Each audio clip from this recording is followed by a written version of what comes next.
advertising in the world of Trump. It's going to be quite a dance. Kellogg's had to do some good tap dancing when it found out its ad appeared on Breitbart.com. It immediately pulled its ads from the site. The site is run by Steve Bannon, a key advisor to the Trump administration during the election, and currently is chief strategist. Breitbart immediately called for an immediate ban on Kellogg's products, a quid pro quo for America's Heartland cereal brand. I worked on Kellogg's when I was a younger man than I am today. I'd been transferred from Canada to Chicago to work on the business.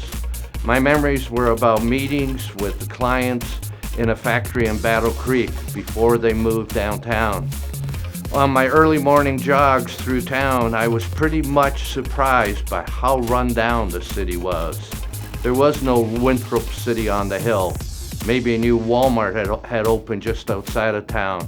The town, which was pretty much rust-belted long before NAFTA. Soon after, I read an article in Canada's Globe and Mail called "Several Institutions Have Learned How Problematic Advertising Can Be."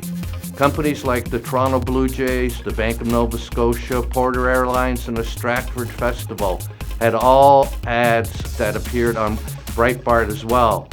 Canada is a country where, according to many polls, 80% of the population does not have a favorable impression of Trump.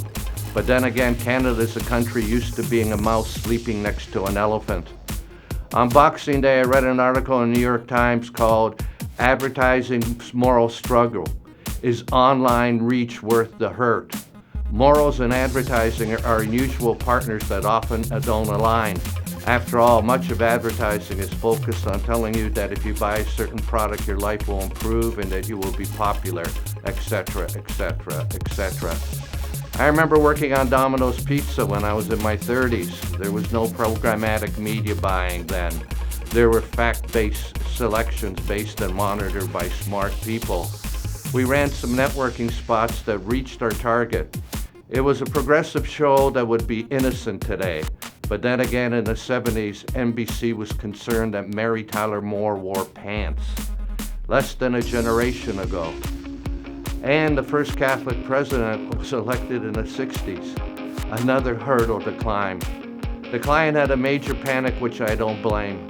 When we went to his office, there were boxes and boxes literally down the hall with postcards from church members saying that they would boycott Domino's if they continued to run commercials in the show.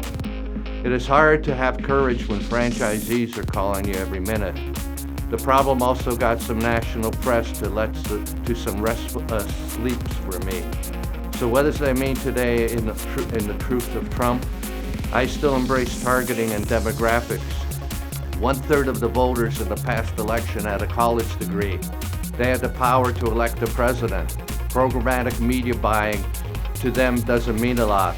These times take courage and are not times to fold.